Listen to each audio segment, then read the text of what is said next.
Am the learning app पर आपका स्वागत करता हूं। दोस्तों, आज जो वीडियो का एग्जाम हुआ था फर्स्ट शिफ्ट में, उससे संबंधित जो रीजनिंग प्रश्न आए थे उनकी हम बात करने वाले हैं। आइए शुरुआत करते हैं। देखिए, एक प्रश्न, जो पहला प्रश्न यहाँ पर देखने को जो मिला था वो था 429, 738 और 273, 894, 156। यदि इन संख्याओं के प्रथम दो अंकों को परिवर्तित कर दिया जाए तो जो सबसे बड़ी संख्या बनेगी उसका प्रथम अंक और सबसे छोटी संख्या के प्रथम अंक का अंतर क्या है, ये प्रश्न है। देखिए एक बार, जैसा कि हमें दिया गया है 429, 738, 273, 894, 156। हमें इनके प्रथम दो अंक जो है परिवर्तित करने हैं। प्रथम यदि दो अंकों को परिवर्तित करेंगे हम तो यह हो जाएगा 2 4 9, यहाँ 3 7 8, 7 2 3 9 8 4 5 1 6, ये हो जाएगा। अब यहाँ पर आपकी देखना है सबसे बड़ा अंक, बड़ी संख्या क्या है, तो आप कहेंगे सर 984, और उसका जो प्रथम अंक क्या है आप कहेंगे सर 9। वहीं पर सबसे छोटी संख्या क्या है, आप कहेंगे सर 249, और इसका सबसे छोटा अंक क्या प्रथम 2। तो आपको अंतर निकालना है, 9 माइनस 2 करेंगे तो आप प्राप्त करेंगे क्या, 7। तो इसका जो राइट आंसर क्या होगा, वो होगा 7। नेक्स्ट प्रश्न की हम बात करें तो वो शब्दकोश से संबंधित प्रश्न है। आपको ये 5 शब्द दिए हुए हैं और उन 5 शब्दों को पहले व्यवस्थित करना है आपको, और फिर सबसे लास्ट में जो शब्द आता है उसके बाईं ओर से आपको चौथा अक्षर बताना है। ठीक है, अभी कल परसों जो वीडियो डाली थी शब्दकोश संबंधित प्रश्नों की, वर्णमाला की टॉपिक था, टाइप था, उसमें ऐसे प्रश्नों को हल कराया है, आप एक बार उसे देख सकते हैं। जैसे यहाँ पर जो शब्द दिए हुए हैं 5 दिए, यदि हम यहाँ पर 3 शब्दों को लेकर चलें, INT, INF, INT, INT, INS, देखिए तीनों पांचों में जो 3 शब्द ऐसे हैं जिनमें INT आ रहा है, एक शब्द ऐसा है जिसमें INF आ रहा है, और एक शब्द ऐसा है जिसमें INS आ रहा है। तो देखिए पहले पर जो हमारा हो जाएगा वो हो जाएगा F वाला, ये वाला पहले पर ही आ गया, दूसरे पर हो गया। कुल मिलाकर हमारे ये जो 2 शब्द क्लियर हो गए, पहला और दूसरा। ठीक है, अब देखिए वापस देखें तो हमें यहाँ देखेंगे कि 3 शब्द मिल रहे हैं, INT, INT ये मिल रहे हैं। 4 देखें तो यहाँ पर INTI और इसमें INTE, इसका मतलब ये आ सकता है, इसमें देखें INT, तो ये दोनों दावेदार हो रहे हैं तीसरे पर आने के लिए। तो पहला कौन सा था वो देखते हैं। यहाँ पर चौथा ई है, यहाँ पर चौथा ई है, इसमें जो पांचवा है वो आर है, यहाँ पर आर है, यहाँ पर छठा ई है, लेकिन यहाँ पर छठा क्या है, आर है। तो यहाँ पर जो हमें प्राप्त होगा, तीसरे नंबर पर जो प्राप्त होगा ये शब्द प्राप्त हो जाएगा, और तीसरे पर सॉरी चौथे पर जो प्राप्त होगा वो ये हो जाएगा, पांचवें पर हो जाएगा ये शब्द। क्लियर है। अब इसमें आप देख रहे हैं कि बाईं ओर से चौथा आपको निकालना है, 1 2 3 4, तो यहाँ पर जो हमारा उत्तर होगा क्या होगा, आई होगा। तो बाईं ओर से इस शब्द में जो चौथा है वो कौन सा है, आई है। ठीक है, नेक्स्ट प्रश्न की हम बात करें तो नेक्स्ट प्रश्न जो है ब्लड रिलेशन से है, एक बार इसको देखते हैं। देखिए डायग्राम किस प्रकार से बनाते हैं इसमें, ऐसे प्रश्नों में जो सूचना सापेक्ष होती है, स्पष्ट होती है, उसको हम पहले लेते हैं। जो सापेक्ष नहीं होती है, निरपेक्ष सूचना जो होती है, उसको हम थोड़ा बाद में रखते हैं। ठीक है, पहले देखते हैं किस प्रकार पूछना है। कहता है ए बी का भाई है, जो है बी का है, जो वो किसका भाई है, बी का भाई है, पुत्र, सॉरी ए बी का पुत्र है। उसके बाद कहता है कि बी की बहन है, ठीक है, तो सी है वो किसकी बहन है, बी की। उसके बाद कहता है सी के पुत्र डी और पुत्र ई है, इस सी के एक पुत्र है, ठीक है, पुत्र, और एक पुत्री है, एक पुत्री है, ई है जो पुत्री। उसके बाद कहता है एफ डी का मामा है, जो इसका मामा जो कौन है, एफ है। तो बताओ एफ के कितने भतीजे या भांजे हैं। देखिए ये भतीजे भांजे से पूछ रहा है, यहाँ पर जो बी है ना वो स्पष्ट नहीं है, ये लड़का है लड़की। क्लियर है, अगर ये लड़की है तो इसका ये ए है जो भांजा होगा एफ का, अगर लड़का है तो इसका भतीजा होगा, इसलिए यहाँ पर ये भतीजे और भांजे दोनों पूछे उसने। देखिए मैं यहाँ पर हूँ, मैं किसी का मामा हूँ, तो मामा, यहाँ पर एक भांजा हो गया मेरा, भांजे की माँ मेरी बहन हो गई। क्लियर है, और मेरी जो बहन या भाई है उसका पुत्र या पुत्री, अगर भाई है तो भतीजा होगा और पुत्र बहन है तो भांजा होगा। तो यहाँ पर कुल मिलाकर 2 भांजे हैं। ठीक है, तो हमारा उत्तर क्या हो जाएगा, इसमें ए ऑप्शन हो जाएगा। नेक्स्ट प्रश्न देखें, एक विशेष भाषा में कोडिंग डिकोडिंग का बहुत अच्छा प्रश्न है, बहुत सरल प्रश्न पूछा है। देखिए एक विशेष भाषा में DEAF को क्या लिखा है 3587, वहीं पर फाइल को 7465 लिखा है। तो आपसे आइडियल का जो है कोड आपसे पूछ रहा है, ठीक है। देखिए डी को यहाँ पर आई आया सबसे पहले, आई को देखिए कहां पर लिखा है इसने, आई को लिखा है यहाँ पर 4, देखिए यहाँ पर 4, आई को इसने क्या लिखा है 4। उसके बाद जो डी है जो डी को इसने लिखा है यहाँ पर देखिए कितना 3 लिखा है, कितना लिखा है 3। उसके बाद देखिए ई है, ई को यहाँ पर 5 लिखा गया है, यहाँ पर 5। उसके बाद ए है, ए को यहाँ पर जो लिखा गया है वो 8 लिखा गया है, ए को कितना लिखा गया है 8 लिखा गया है। उसके बाद जो एल है, एल को यहाँ पर जो है 6 लिखा गया है, ये है, ठीक है 6। तो 43586 जहां ऑप्शन में आपको नजर आ रहा हो वो हमारा राइट आंसर होगा, अर्थात बी ऑप्शन जो हमारा राइट होगा। क्लियर है। नेक्स्ट प्रश्न देखें। कथन निष्कर्ष प्रश्न पूछा गया, बहुत अच्छा प्रश्न है लेकिन थोड़ा कंफ्यूजन करने वाला प्रश्न भी है। एक बार देखें क्या कहता है। यहाँ एक कथन के रूप में पश्चात कुछ निष्कर्ष दिए हैं, वहां वह निष्कर्ष चुनिए जो तार्किक रूप से दिए गए कथन का अनुसरण करता हो, जो ज्यादा उचित हो वो आपको चुनना है, ठीक है। देखिए कथन क्या कहता है, अधिकांश अध्यापक ईमानदार हैं, अधिकांश अध्यापक हैं जो ईमानदार है ना। उसके बाद क्या कहता है, रेखा एक ईमानदार है।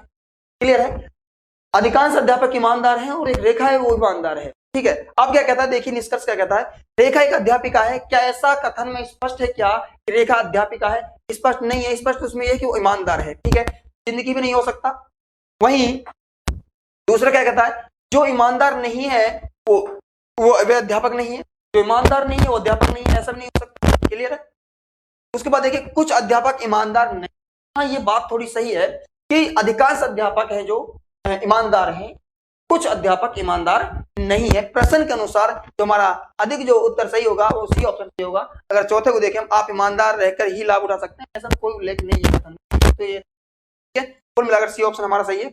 वहीं हम नेक्स्ट प्रश्न की बात करें, एक घन के सभी फलकों को रंगा जाता है, एक घन है रंगा जाता है एवं इसे 64 सेमी एक समान छोटे घनों में काटा जाता है, ठीक है।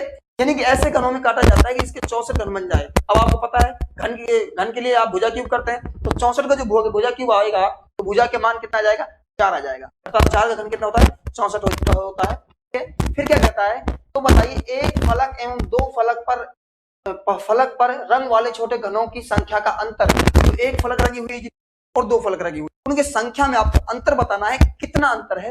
तो देखिए अगर हम इसको सूत्र से करें तो आप इस प्रकार से कर सकते हैं कि जो एक सतह वाले घन होते हैं, कितने सतह वाले, एक सतह वाले घन होते हैं, तो आप उनके लिए हम यूज करते हैं 6n-2 का होल स्क्वायर, ठीक है। अर्थात 6n का मान कितना है हमारे पास 4 है, क्योंकि 64 में 4 आ जाएगा, ठीक है। -2 करेंगे तो 2 स्क्वायर करेंगे तो 2 के स्क्वायर कितना होगा 4, और 4 के साथ कितना आ जाएगा 24। क्लियर है, 24 आ गया। वहीं पर एक ऐसे घनों की संख्या जो जिनकी एक सतह रंगी हुई है वो कितना आ गया 24 आ गए। अब 2 सतह वाले निकालने के अंतर निकालना है, 2 सतह के लिए हम कहते हैं 12 - 2, ठीक है। n का मान हमारे पास 4 है, तो 4 में से -2 करेंगे तो कितना बचेगा 2, और 12 दूनी 24, अर्थात 24 हो गए। और इन दोनों का जो अंतर है वो कितना है 0 है। हमारा जो राइट आंसर होगा ऑप्शन। क्लियर है। वही इसको दूसरे तरीके से हम देख सकते हैं, दूसरे तरीके से इस प्रकार से देख सकते हैं, थोड़ा देखिए समझने की कोशिश कीजिए। आप विदाउट सूत्र के ऐसे प्रश्न हल कर सकते हैं। 4 सेमी वाला एक घन है, कितने सेमी वाला घन है 4 सेमी वाला घन है। इस प्रकार से 4 सेमी वाले घन हो गया आपका, और इसके कुछ जो है रंगे गए, एक ही रंग से रंगे गए हैं ये। तो देखिए जो कोनों पर होते हैं वो 3 सतह रंगी हुई होती है इनकी, इस प्रकार से इनकी कितने सतह रंगी हुई है 3 सतह रंगी हुई है। जो घन में कोने कितने होते हैं 8 होते हैं, अर्थात 3 सतह वाले रंगे घनों की संख्या कितनी होती है हमेशा 8 होती है। वहीं पर जो यहाँ पर होंगे उनकी 2 सतह रंगी हुई होती है, यहाँ पर किनारों पर 4 सेमी वाले में 2 जो 8 किनारे 12 किनारे होते हैं उनकी 2 सतह रंगी हुई होती है, ठीक है। तो एक किनारे पर कितने हैं 2, टोटल किनारे कितने हो गए 12, तो 12 पर कितने हो गए 2 गुणा 12 करेंगे तो 24। ठीक है, बीच में कितने बच गए 1 2 3 4, कुल मिलाकर ऐसे घनों की संख्या जिनकी एक सतह रंगी हुई है। तो इसमें 4 नजर आ रहे हैं, एक पृष्ठ, टोटल पृष्ठ कितने होते हैं 6 पृष्ठ होते हैं, 6 चौका 24। तो वहीं पर ये तो 2 तरफ से हो गए, अगर एक तरफ से बात करेंगे 24 ही आएगा एक तरफ से, तो इन दोनों में अंतर देख लीजिए कितना आ रहा है 0, तब भी हमारा उत्तर क्या आ रहा है। नेक्स्ट PQ, R और S एक पंक्ति में बैठे हैं। देखिए सिटिंग अरेंजमेंट से प्रश्न है, बहुत सरल प्रश्न पूछा है है ना। इस प्रकार से बैठे, देखिए 4 व्यक्ति हैं P, Q, R और S, एक पंक्ति में बैठे हैं, परंतु R और S एक साथ नहीं है। ठीक है, पंक्ति में बैठे हैं, ये R और S एक साथ नहीं बैठ सकते, झगड़ा है। ठीक है, एक दूसरे से थोड़े नहीं बनती थी, क्या कहता है, नहीं बैठ सकते। Q तीसरे स्थान पर भी नहीं हो सकता, Q है ना जो, वो तीसरे स्थान पर नहीं हो सकता। ठीक है भाई साहब, तीसरे पर नहीं तो हम दूसरे पर रख देते हैं। ठीक है, तीसरे पर नहीं हो सकता। तो निम्न में से कौन सा कथन असत्य है, असत्य पूछ रहा है। अब देखिए, आप इसको चाहे Q यहाँ बिठाइए, चाहे यहाँ बिठाइए, कोई फर्क नहीं पड़ने वाला। आप ये P हो गया, या फिर दूसरी स्थिति हो सकती है, आप इसे S, P, Q, R इस प्रकार से रख लीजिए, तब भी उत्तर एक ही आना है। कोई सी भी आप सीरीज देख लीजिए, दोनों से जो है सही आंसर आ जाएगा। क्या कहता है, P चतुर्थ स्थान पर है, क्या दोनों में कहीं पर P चतुर्थ स्थान पर दिखाई दे रहा है, क्या नहीं दे रहा, गलत।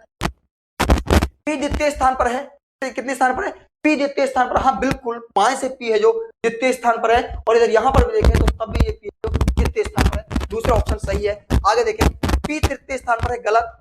P प्रथम स्थान पर है, गलत। तो कुल मिलाकर हमारा जो है B ऑप्शन इसका। नेक्स्ट प्रश्न देखें, निम्नलिखित जानकारी उदाहरण पूर्वक पढ़कर नीचे दिए गए प्रश्नों का उत्तर दीजिए। क्या है, बहुत अच्छा प्रश्न है, अच्छा लेवल से प्रश्न पूछा गया, ब्लड रिलेशन से ये ना, बैंकिंग वगैरह में अधिक प्रश्न पूछे जाते हैं ऐसे। देखिए एक बार किस प्रकार से हल करते हैं ऐसे प्रश्नों को। क्या कहता है, P गुना, यानी गुना का जो अर्थ है वो है P Q का भाई है। देखिए इस प्रकार से, देखिए लाइफ में कभी भी ऐसा प्रश्न आ जाए, इसमें दो ही कंडीशनें होती है, या तो आपको एरो इधर लगाना होता है, या आपको एरो इधर लगाना होता है। ठीक है, क्या क्या कहता है, P गुना Q का अर्थ है P Q का भाई है। P किसका भाई है, Q का। ठीक है, यदि यह है, अब हम इसको एरो लगाएंगे इस प्रकार से, यदि यह है इस प्रकार से बोलता है P गुना Q का अर्थ है P भाई है Q का, P भाई है किसका, Q का, तो हम एरो ये लगाते हैं। अब क्या कह रहा है कि Q भाई है P Q का भाई है, जो P है ना वो Q का भाई है। क्लियर है, तो देखिए सीधे सरल तरीके से प्रश्न हल करते हैं इस प्रश्नों को। ये पूछा गया यहाँ पे, जैसे ऑप्शन से देखते हैं इस प्रश्नों को, भाई जो T R का भतीजा है, ऐसा कौन सा ऑप्शन जो देता है जिसमें T R का भतीजे का संबंध आ जाए, है ना। तो ऑप्शन से करना पड़ता है ऐसे प्रश्न। देखिए पहले ऑप्शन से देखते हैं हम, R, ठीक है, गुणा, आप यहाँ पर इस प्रकार से लगा दीजिए, गुणा, गुणा के स्थान पर क्या है, भाई। ठीक है, उसके बाद क्या है, जय, जय के बाद क्या है, भाग, भाग के स्थान पर क्या है, पिताजी है, भाग के स्थान पर क्या है, पिताजी है। ठीक है, बहुत अच्छा। उसके बाद देखिए टी है, उसके बाद क्या है, गुणा, और गुणा के स्थान पर क्या आपको नजर आ रहा है, भाई। तो यहाँ पर टी के बाद क्या है, के, और यहाँ पर क्या है, भाई, और ये क्या हो गया, के।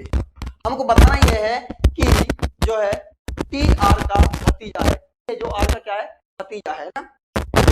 देखिए मैं यहाँ पर, मैं, मेरा भाई, भाई का पिता, मेरा पिता, मेरा पिता, और पिताजी का भाई मेरा क्या हो गया, चाचा हो गया। पिताजी का भाई क्या हो गया, मेरा चाचा हो गया। इसका मतलब ये मेरा भाई है, और ये भाई जो है ये टी है, इसका जो चाचा कौन है, आर है, तो चाचा भतीजे का संबंध हो गया, अर्थात हमारा ए ऑप्शन है राइट है। ठीक है, नेक्स्ट प्रश्न देखिए, निम्न चित्र में त्रिभुजों की संख्या पूछी, चित्र कितने त्रिभुज हैं इस चित्र में।